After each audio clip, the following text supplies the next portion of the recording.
ఓం రావుతో cinema Prabhas next అంటున్నారు భయ్యా, మరి ఎట్లా అనిపిస్తుంది మీకు? గూస్ బాంబ్స్ అన్న. ఈసారి ఆది పురుషుని ఆగం పట్టించిన ఓం రావుతో ఈసారి ఎలా చూపిస్తాడు ప్రభాస్ అని అంటే కసి ఉంటుంది.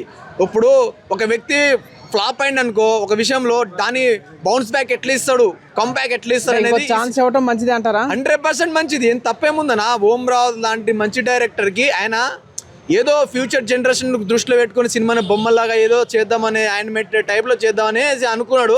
అది తిక్కమక్క పోయి ఆగమైంది. దాన్ని మళ్ళీ రికవరీ చేసేదానికి అట్లా మొత్తానికి సినిమాని ట్రోల్ చేసిన వాళ్ళందరికీ ఇప్పుడు సమాధానం చెప్తాడు. 100% సమాధానం చెప్పిస్తాడు.